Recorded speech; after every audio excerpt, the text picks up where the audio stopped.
There's a problem with exercises. Unless you're gonna play them verbatim on a gig, boring and unmusical, you have to incorporate the concept deeply enough to improvise with it.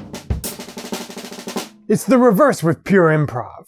If there's something specific you want to get into your playing, say Andy Prado single strokes, it's not very efficient to do pure improv practice and hope that something you normally wouldn't do makes it into your playing. Such is the problem with developing flow on the drum kit.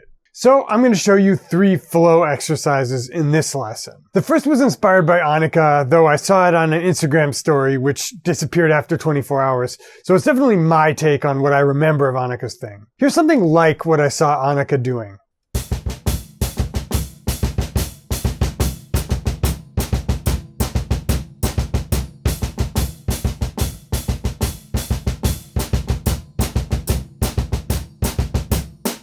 By the way, if anybody's tempted to tell me to change my snare head, watch the lesson I'll link to in the description and Google Tragedy of the Commons first. Anyway, this Annika exercise dovetailed with a lot of stuff I've been doing to improve my hands.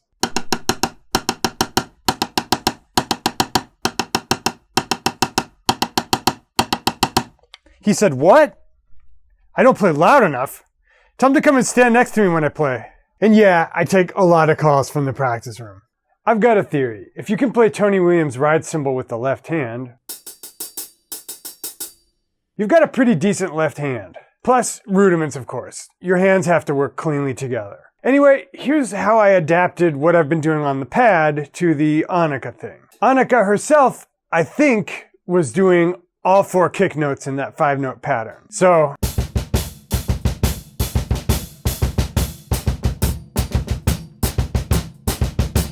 which is all well and good, but I wanted to make this a little faster and a little flowier without getting a foot cramp. So I started it out like this. 2, 3, 4, 5.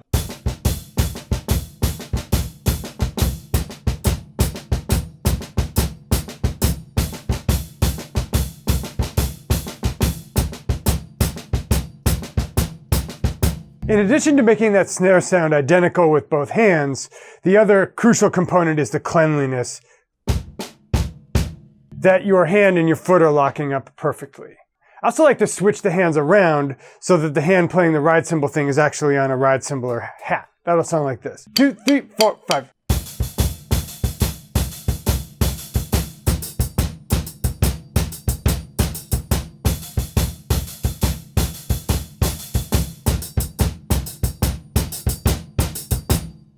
Finally, I like to take out the first kick drum note and play just the last 2. So that'll be like this. 2, 3, 4, 5.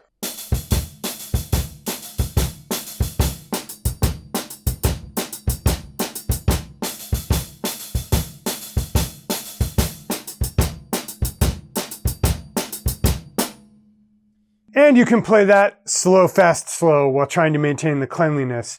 And don't go so fast that your hand gets tense.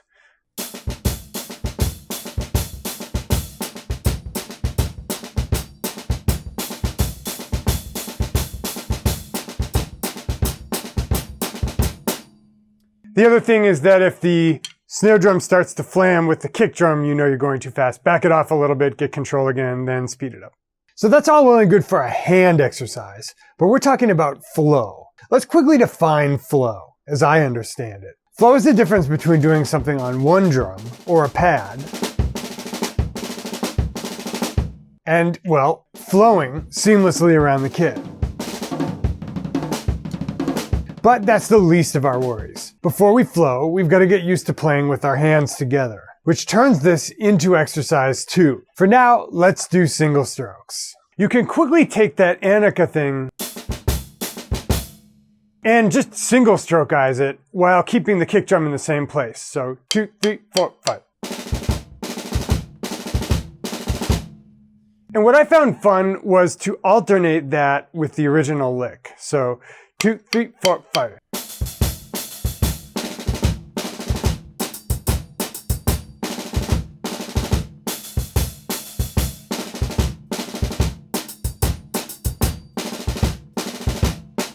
Now we add the flow.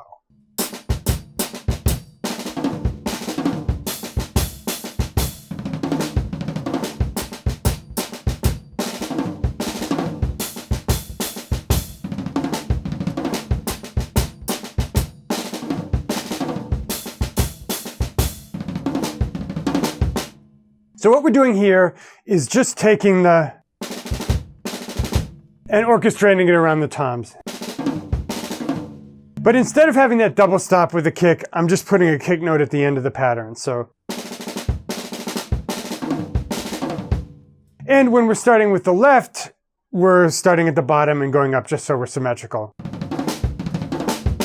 So those are exercises 1 and 2. And if you practice these, you will indeed feel better about moving around the kit. There's that little flinch that can happen when your brain goes, oh shit, I'm changing drums. And just as you can train yourself not to flinch when somebody tosses you a baseball, flow exercises teach you not to flinch when you're moving around the drums. But I need something else. It comes down to the basic conundrum I talked about before. We're not practicing these to play them verbatim on a gig as if they were classical percussion pieces. We're hoping to improvise with them, to access them instinctively and musically. And when I watch Andy Prado play,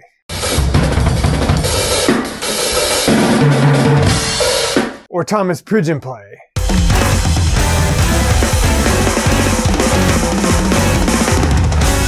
a big part of what they're doing is inserting single stroke runs before a resolution point. Thinking about how I should tackle this reminded me of an exercise John Riley and my buddy Kyle invented, which I adapted to play more like Marcus Gilmore and Nasheed.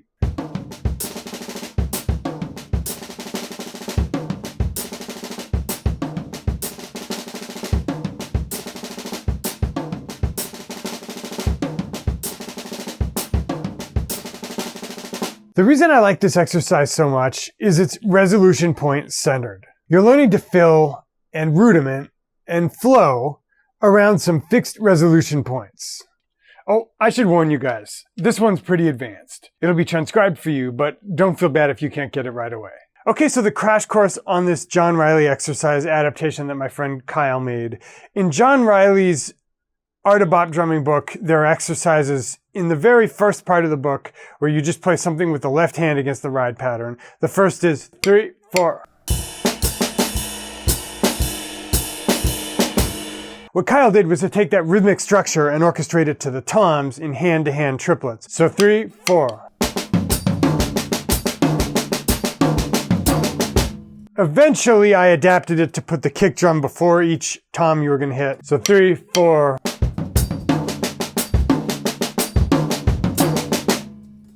And even to play double stops on the cymbals or the hats in the cases where you'd have a single note and not a double triplet. So 3, 4. Believe it or not, all of that, which will be transcribed for you if you click below the lesson, is neither here nor there when it comes to the flow exercise. Now, I kind of had to invent this, but this is going to be transcribed for you guys so you can kind of copy it. I'm just giving you the structure so you can take John's book and go further with it if you want. So finally, imagine you were taking all of the triplet parts left on the snare and doubling them with permutations of 6-stroke rolls, paradiddles, and double paradiddles. That might sound like this. 3, 4.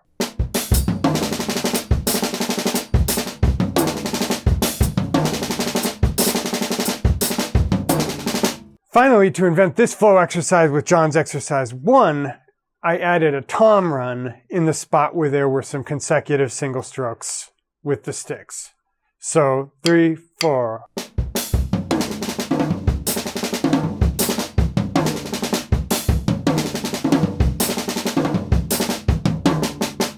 Three, 4.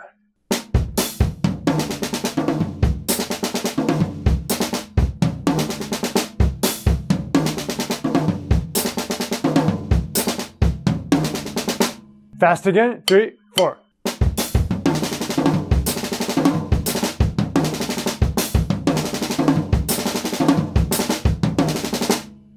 Exercise 2 works pretty well for this too. 3, 4.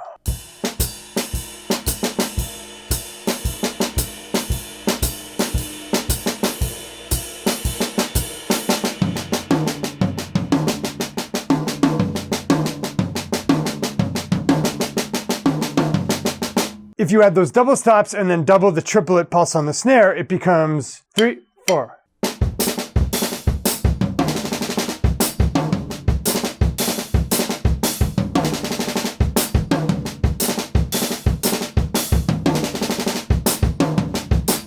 And just like the first exercise, you can add that run going down the toms when it finally goes hand to hand. 3, 4.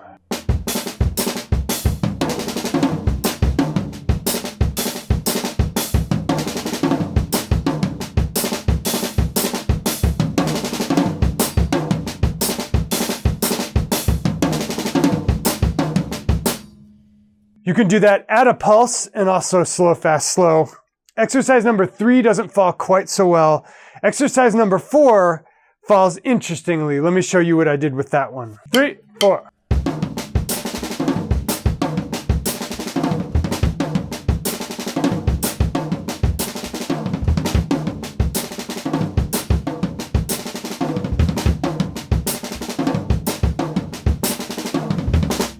Let me very quickly build this one up from the base.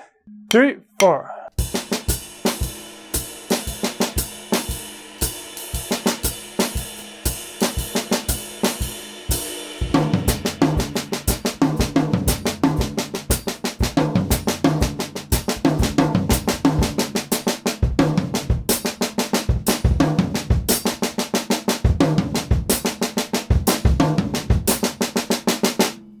And then of course we double that triplet pulse on the snare. It becomes 3, 4.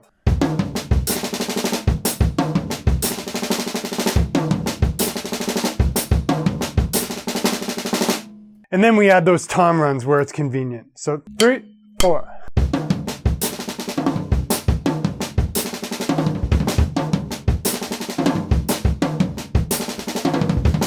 And that's the John Riley lick. So guys, that's a quick synopsis of the exercises I've been doing to work on my drum flow at the same time as playing cleaner all around. If you feel like you've been watching the channel long enough that you trust me, maybe you're ready to study with me, I recommend my online course, the 80/20 coaching course, which is like 6 to 12 months of studying with me for around the price of a single lesson.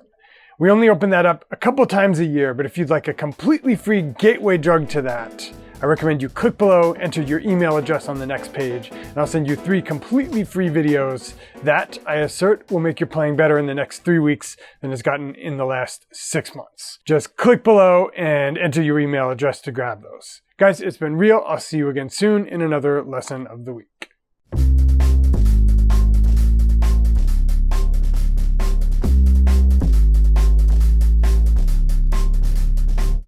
Oh snap, it's time for vlogger speaking. Vlog.